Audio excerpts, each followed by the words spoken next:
안녕하세요. 오늘도 부처님의 가르침을 전하는 제자의 마음으로 여러분을 찾아왔습니다. 우리는 살면서 수많은 사람을 만납니다. 어떤 인연은 스쳐 지나가고 어떤 인연은 오랜 시간 우리 곁에 머무르지요. 그 중에는 우리를 따뜻하게 감싸주는 사람도 있고 반대로 마음을 아프게 만드는 인연도 있습니다. 그래서 우리는 종종 고민합니다. 지금 내 곁에 있는 이 사람, 과연 나에게 좋은 인연일까? 아니면 놓아야 할 인연일까 하고 말이죠. 부처님께서는 인연에 대해 아주 깊은 가르침을 남기셨습니다. 이 세상 모든 존재는 원인과 조건이 갖춰졌을 때 생겨난다고 하셨습니다.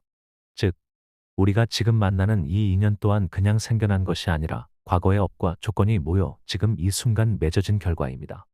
하지만 모든 인연이 좋은 것은 아닙니다. 부처님은 인연에도 종류가 있다고 하셨습니다. 그 중에는 우리를 맑고 선한 길로 이끄는 선연이 있고 우리 마음을 흐리고 괴롭게 만드는 악연도 있습니다. 예를 들어 봅시다.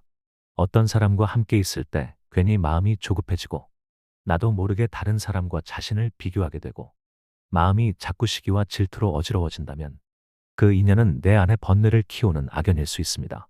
반면에 어떤 사람과 함께하면 내 마음이 차분해지고 괜한 욕심도 줄어들고 힘들 때 조용히 들어주고 내가 잘못된 방향으로 가려 할 때 진심으로 조언해주는 사람이 있다면 그 인연은 분명 나를 선한 방향으로 이끄는 선연일 것입니다. 이처럼 인연은 단지 오래 알고 지냈다고 좋은 것도 아니고 겉으로 보기엔 친절하다고 해서 선연이라고 말할 수는 없습니다. 그 사람이 내 마음에 어떤 작용을 하는가, 함께 있을 때 내가 어떤 사람이 되어가는가, 그 점이 바로 부처님께서 말씀하신 인연의 구별 기준입니다. 부처님 당시에도 이런 사례가 있었습니다. 어떤 제자가 스승을 찾아와 말했습니다. 저는 그 사람과 함께 있으면 항상 기분이 좋고 즐겁습니다. 하지만 그 사람을 만나고 나면 나도 모르게 말이 많아지고 남을 흉보게 되고 마음이 거칠어집니다. 그러자 부처님께서는 조용히 말씀하셨습니다. 즐거움은 순간이고 번뇌는 깊어진다. 그 인연은 너를 부처의 길에서 멀어지게 한다. 이처럼 잠깐의 즐거움이 인연의 본질을 말해주지 않습니다.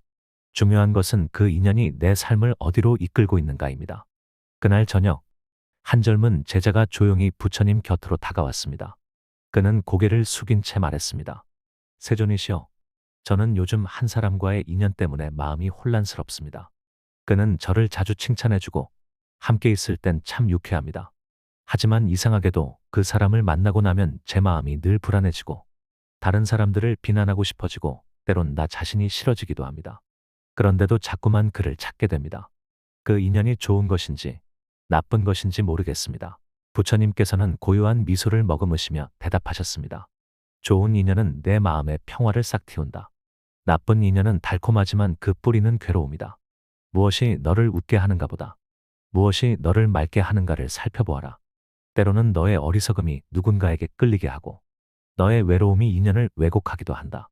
그러니 먼저 내 마음을 밝히고 그 밝음으로 인연을 비추어 보거라. 제자는 고개를 끄덕이며 물었습니다. 그럼 어떻게 그 인연을 구별해야 합니까? 그러자 부처님께서는 조용히 한 걸음을 내디디시며 말씀하셨습니다. 그 사람과 함께 있을 때 너의 탐욕이 줄어드는가? 성냄이 가라앉는가? 어리석음이 거치는가? 만약 그렇다면 그 인연은 너를 부처의 길로 이끄는 귀한 다리가 되어줄 것이다. 하지만 그 반대라면 그 인연은 너를 윤회의 늪으로 이끌 것이다. 사랑도, 우정도, 즐거움도 모두 마음을 맑게 하지 못한다면 그것은 너를 속이는 구름일 뿐이다. 그리고 부처님께서는 마지막으로 이렇게 덧붙이셨습니다. 인연을 판단할 때는 감정이 아닌 지혜로 보아야 한다. 내가 고요해질수록 인연은 스스로 빛을 드러낸다. 흐리는 이는 사라지고 맑히는 이는 남게 될 것이다. 그날 이후 제자는 더 이상 겉모습에 흔들리지 않았습니다.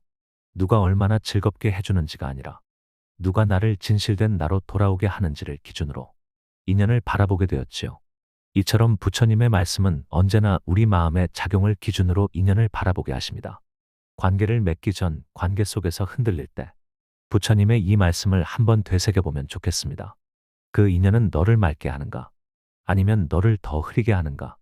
며칠 뒤 그 제자가 다시 부처님 곁을 찾았습니다. 그는 조용히 합장하고 물었습니다. 세존이시여, 지난번 말씀대로 제 마음을 살피며 인연을 바라보았습니다. 흐리는 인연은 멀어졌고 고요한 인연은 남았습니다. 그런데 한 가지 두려움이 생겼습니다. 앞으로 어떤 인연을 맺어야 할지 모르겠습니다. 나는 좋은 인연을 맺고 싶은데 무엇을 어떻게 해야 좋은 인연을 내 삶에 불러올 수 있겠습니까? 부처님께서는 잔잔히 미소 지으시며 말씀하셨습니다. 좋은 인연은 밖에서 찾아오는 것이 아니라 너의 마음에서부터 시작되는 것이다. 사람들은 흔히 좋은 사람을 만나고 싶다 말한다. 그러나 자신이 바른 사람이 되려는 노력은 적다. 좋은 인연을 원한다면 먼저 내가 좋은 인연이 되어야 한다. 그리하면 자연스레 그와 어울리는 인연이 너에게 찾아올 것이다. 제자는 눈을 동그랗게 뜨며 물었습니다. 그러면 저는 어떤 사람이 되어야 합니까? 부처님은 천천히 손을 들어 연꽃을 바라보시며 이렇게 말씀하셨습니다. 첫째, 진실한 마음을 가진 자가 되거라. 거짓 없는 말과 행동은 신뢰를 만들고 신뢰 위에서 맺어진 인연은 오래도록 무너지지 않는다. 둘째, 자비로운 마음을 베풀어라. 받기만 바라는 인연은 쉽게 무너지지만 주는 인연은 깊이 뿌리 내린다. 작은 미소 하나, 따뜻한 말 한마디가 좋은 인연의 씨앗이 된다. 셋째, 욕심을 내려놓아라. 무언가를 얻기 위해 맺은 인연은 조건이 사라지면 금세 사라진다. 그러나 순수한 마음에서 맺은 인연은 그 어떤 풍파에도 끊어지지 않는다. 그리고 마지막으로 스스로 고요한 사람이 되거라. 고요한 마음은 맑은 물과 같아서 그 위에 머무는 인연도 맑고 투명하다.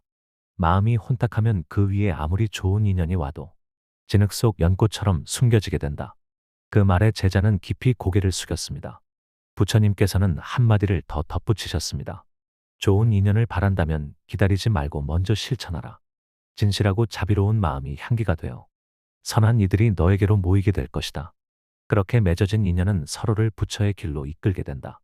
이처럼 부처님께서는 좋은 인연을 원한다면 내가 먼저 바른 사람이 되어야 한다고 하셨습니다.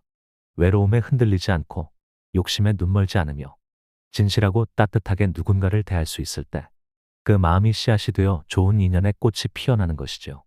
혹시 지금 좋은 인연을 기다리고 있다면 오늘부터 내가 먼저 좋은 인연이 되어주는 연습을 해보는 것은 어떨까요? 당신의 고요한 마음은 언젠가 마찬가지로 고요하고 따뜻한 사람과 마주하게 될 것입니다. 그렇다면 어떻게 좋은 인연을 알아볼 수 있을까요? 부처님께서는 선지식이라는 표현을 자주 사용하셨습니다. 선지식이란 단순히 나에게 잘해주는 사람이 아니라 나를 올바른 길로 이끌어주는 사람, 나의 번뇌를 줄여주는 인연을 뜻합니다. 좋은 인연은 함께 있을 때 마음이 편안해지고 내가 올바른 방향으로 가고 있다는 확신을 줍니다. 그 사람과 대화하다 보면 내 안의 욕심, 성냄, 어리석음이 줄어들고 더 지혜롭고 따뜻한 사람이 되고 싶다는 마음이 듭니다. 부처님께서는 진실을 말해주는 친구가 진정한 벗이다 라고 하셨습니다. 따뜻한 말만 하는 사람이 아니라 때로는 나의 어리석음을 지적하고 내가 놓치고 있는 것을 일깨워주는 사람. 그 사람이 바로 좋은 인연입니다. 반면 나쁜 인연은 겉보기엔 친절하고 즐거워 보여도 결국 나를 집착하게 만들고 더 많은 욕심을 부추기며 나의 중심을 흐트러뜨립니다. 그 사람과 함께할수록 내가 점점 지쳐가고 자존감이 낮아지고 화와 불안이 늘어난다면 그 인연은 내 삶에 유익하지 않을 가능성이 높습니다. 하지만 많은 이들이 착각합니다. 겉으로 친절하고 나에게 잘해주는 것처럼 보이는 인연이 좋은 인연이라고 말이죠. 하지만 부처님께서는 그렇게 말씀하셨습니다. 달콤한 말이 항상 진실을 말하는 것은 아니고 쓴 말이 항상 해치는 것도 아니다. 나쁜 인연은 처음엔 달콤하게 다가옵니다. 마치 사막에서 만난 오아시스처럼 반가울 수 있습니다. 그 사람은 나의 허전한 마음을 채워주는 것 같고 늘 나를 위하는 듯한 말과 행동으로 다가옵니다. 하지만 시간이 지나면 알게 됩니다. 그 인연 속에 조건이 붙어 있고 내가 나답지 않게 변해가고 있으며 무언가를 잃으면서까지 그 관계를 유지하려 애쓰고 있다는 사실을요. 부처님께서는 이런 인연을 중생의 미혹된 인연이라 하셨습니다. 표면은 좋고 아름다워 보여도 그 바탕에는 탐욕과 집착, 어리석음이 깔려 있습니다. 그런 인연은 나를 쉬게 하지 않습니다. 끊임없이 이 관계를 잃지 않기 위해 내 마음을 조이고 내 감정을 조절하며 심지어는 내 자신을 억누르기도 하지요. 함께 있을 땐 늘 조심스럽고 말 한마디, 표정 하나에도 신경을 쓰게 됩니다. 때로는 상대의 눈치를 보느라 나답게 웃지도 못하고 마음속에는 불편함이 쌓여갑니다. 그 결과 내 자존감은 점점 무너지고 마음속엔 불안과 불만이 가득 차며 결국엔 내 삶 전체가 그 인연에 끌려다니게 되는 지경에 이릅니다. 그럴 때 우리는 스스로에게 물어봐야 합니다. 나는 지금 이 인연 속에서 성장하고 있는가? 아니면 점점 무너지고 있는가? 부처님께서는 법구경에서 이렇게 말씀하셨습니다. 어리석은 자와 가까이 하지 말고 지혜로운 이와 동행하라. 향기를 따라 벌이 모이듯 선한 인연은 그 향기로 내 삶을 채운다. 또한 수타니파타에서는 바른 벗을 곁에 두는 것은 밤길에 등불을 드는 것과 같다고 하셨습니다. 즉, 나쁜 인연은 등불 없는 밤길처럼 점점 더 마음이 어두워지게 만듭니다. 반대로 좋은 인연은 그 어둠 속에서도 한 걸음, 한 걸음 바르게 걸을 수 있도록 도와주는 존재입니다. 그리고 또 하나, 우리가 나쁜 인연을 끊기 힘든 이유는 단지 상대의 문제가 아니라 내 마음 속에 있는 욕심과 외로움 그리고 미련 때문이기도 합니다. 그래서 나쁜 인연을 끊기 위해선 상대를 바꾸려 하기보다 나의 마음을 먼저 비추어야 합니다. 그 인연을 계속 이어가고자 하는 나의 마음 속엔 어떤 감정이 자리하고 있는가? 그건 진심일까? 아니면 두려움일까? 사랑일까? 아니면 집착일까? 이 질문에 진심으로 답할 수 있다면 우리는 나쁜 인연과 자연스럽게 거리를 두게 됩니다. 억지로 끊지 않아도 내 마음이 더 이상 그것을 붙잡지 않기 때문이지요. 그럼 나쁜 인연은 어떻게 내려놓아야 할까요? 이것이 바로 많은 이들의 가장 큰 고민입니다. 마음으로는 이미 알고 있습니다. 이 인연은 나에게 해롭다. 이 관계는 더 이상 나를 살리지 않는다. 하지만 그럼에도 불구하고 우리는 그 인연을 쉽게 놓지 못하고 머뭇거립니다. 왜일까요? 그 사람과 함께한 추억 때문일 수도 있고, 외로움 때문일 수도 있고, 혹시 내가 너무 이기적인 건 아닐까 하는 죄책감 때문일 수도 있습니다. 하지만 부처님께서는 분명히 말씀하셨습니다. 인연이 닿으면 그를 놓아주어라. 억지로 붙잡는 것은 너를 괴롭게 할 뿐이다. 나쁜 인연을 놓는 일은 단순히 그 사람을 끊어내는 것이 아니라 내 안의 미련과 집착을 다스리는 수행입니다. 어쩌면 그 인연을 붙잡고 있는 건 상대보다 나의 마음일지도 모릅니다. 놓는다는 것은 상대를 미워해서가 아니라 이 관계 안에서 더 이상 지혜롭고 따뜻한 내가 유지될 수 없기 때문입니다. 부처님께서는 또 이렇게 말씀하셨습니다. 무너지는 다리를 계속 건너려 하지 마라. 그 다리 위에서 기다린다고 길이 되는 것이 아니다. 이 말은 우리가 그 인연을 계속 기다린다고 언젠가 다시 좋은 관계로 바뀔 거란 기대를 접으라는 뜻이 아닙니다. 내 마음이 다치고 병들고 있는데도 참으며 인연을 유지하려 한다면 그건 수행이 아니라 고집일 뿐이라는 말씀입니다.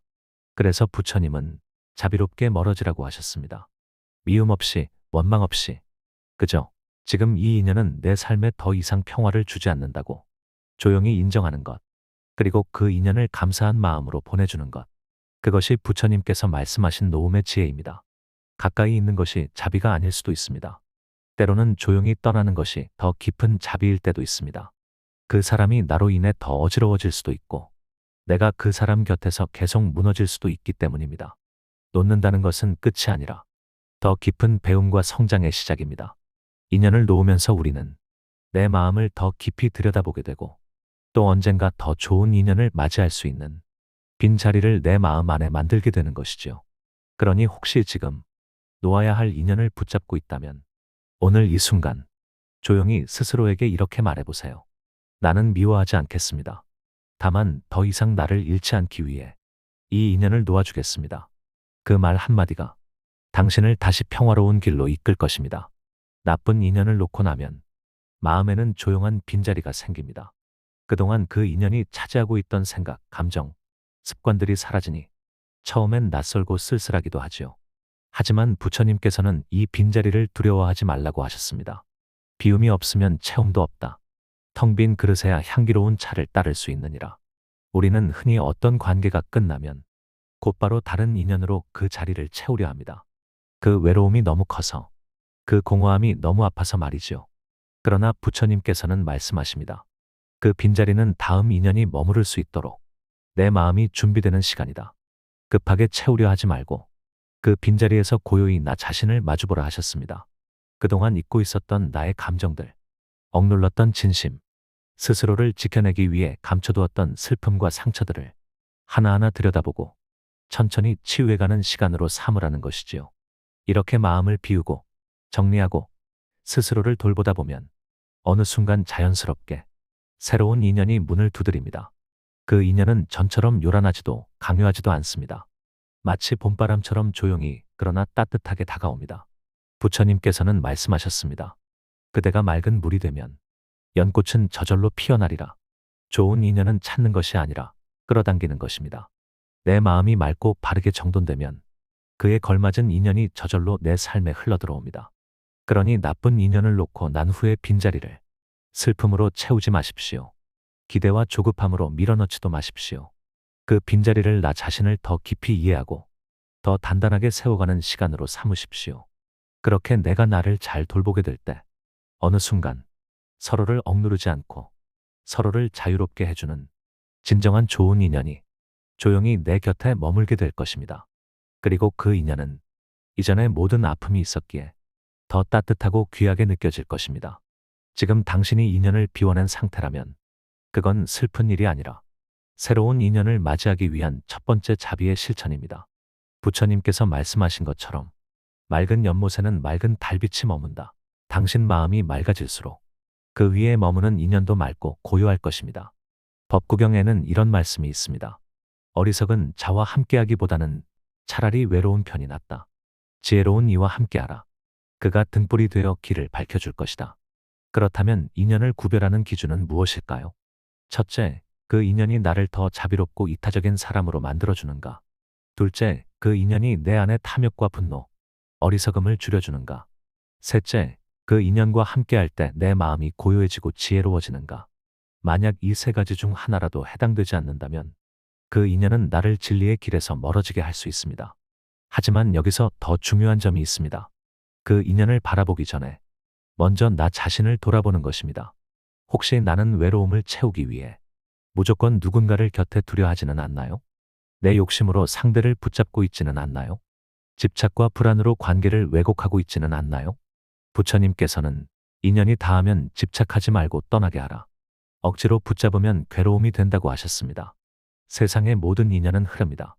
흘러올 인연은 자연스럽게 오고 떠날 인연은 감사한 마음으로 보내야 합니다. 세상의 모든 인연은 흐릅니다. 흘러올 인연은 자연스럽게 오고 떠날 인연은 감사한 마음으로 보내야 합니다. 그런데 우리는 종종 머물지 않을 인연을 억지로 붙잡고 그로 인해 더 큰 괴로움을 만들어내곤 합니다. 예를 들어볼까요? 한 사람이 오랜 친구와 갈등이 생겼습니다. 서로의 말과 행동이 점점 어긋나기 시작했고 예전처럼 웃으며 이야기하는 시간이 줄어들었습니다. 마음은 점점 멀어졌지만 우린 10년 지기인데 그래도 예전엔 정말 소중한 친구였는데 그 과거의 정에 기대어 계속 관계를 이어가려 했습니다. 하지만 그 과정에서 자신도 모르게 마음은 지치고 상처는 깊어집니다. 친구를 원망하게 되고 예전의 좋은 추억마저 흐려져 버립니다. 이럴 때 부처님께서는 말씀하십니다. 이미 떠나야 할 인연을 붙잡는 것은 시든 꽃을 다시 피우려 애쓰는 것과 같다. 그 손에 남는 것은 향기가 아니라 떨어지는 꽃잎의 슬픔뿐이다. 또 다른 예도 있습니다. 어떤 이는 연인과의 관계에서 많은 상처를 받았습니다. 서로를 이해하지 못하고 자주 다투었으며 만나고 돌아서는 길엔 늘 눈물이 따랐습니다. 하지만 그는 스스로에게 말합니다. 그래도 날 사랑해주는 유일한 사람이잖아. 지금 아니면 다시 이런 인연 못 만날지도 몰라. 그 마음속 불안과 외로움 때문에 그는 떠나야 할 인연을 놓지 못합니다. 결국 그 관계는 사랑이 아니라 두려움 위에 서 있게 됩니다. 자유로운 관계가 아닌 구속과 불신 속에 서로를 지치게 만드는 인연이 되는 것이지요. 부처님께서는 그러한 마음을 집착이라 부르셨습니다. 진정한 사랑은 놓아줄 수 있는 용기 속에 있습니다. 잡고 있는 손이 아프거든 그 손을 먼저 놓아야 한다. 손을 놓는다고 사랑이 사라지는 것이 아니라 집착이 사라지는 것이다. 그러니 인연이 다한 것을 느꼈다면 더 이상 억지로 그 인연을 되살리려 애쓰기보다 감사한 마음으로 조용히 보내주는 것이 더 깊은 자비의 실천일 수 있습니다. 그 인연이 나에게 가르쳐준 것들, 함께한 시간 속에서 배운 감정들, 그 모든 것에 감사하며 미움 없이 원망 없이 보내는 것. 그것이 부처님께서 말씀하신 바른 이별의 모습입니다. 그리고 그렇게 비워낸 자리에야 비로소 새로운 인연이 조용히 찾아옵니다. 더 이상 억지로 붙잡지 않아도 자연스럽게 흘러들어오는 인연이 당신의 삶을 더 맑고 부드럽게 채워줄 것입니다. 무엇보다 중요한 건 좋은 인연을 알아보는 힘은 결국 나의 마음 상태에 달려 있다는 점입니다. 내 마음이 번잡하고 불안하면 어떤 인연도 왜곡되어 보입니다. 하지만 마음이 고요하고 자비로우면 그 사람의 진심이 보이고 인연의 본질도 자연스럽게 느껴지게 됩니다. 그리고 좋은 인연은 찾는 것이 아니라 내가 바른 사람이 될 때 저절로 맺어지는 것입니다. 내가 진실하고 따뜻하며 다른 사람에게 자비로운 마음을 가지고 살아간다면 그에 걸맞은 선한 인연들이 서서히 내 삶에 머물게 될 것입니다. 오늘 하루 여러분 곁에 있는 인연을 다시 한번 바라보시길 바랍니다. 그 인연이 여러분의 마음을 평온하게 하고 있나요? 아니면 마음을 더 무겁게 만들고 있나요? 그 기준은 단순합니다. 내가 부처의 길을 향해 가고 있는가? 그 인연이 나를 그 길로 이끌어주는가? 그렇다면 그 인연은 머물러도 좋습니다. 그렇지 않다면 집착 없이 놓아주어야 할 때일지도 모릅니다. 오늘도 이렇게 귀한 말씀을 함께 나누어 주신 여러분께 깊이 감사드립니다. 좋은 인연으로 바른 길에서 다시 만나 뵙기를 기원합니다. 감사합니다.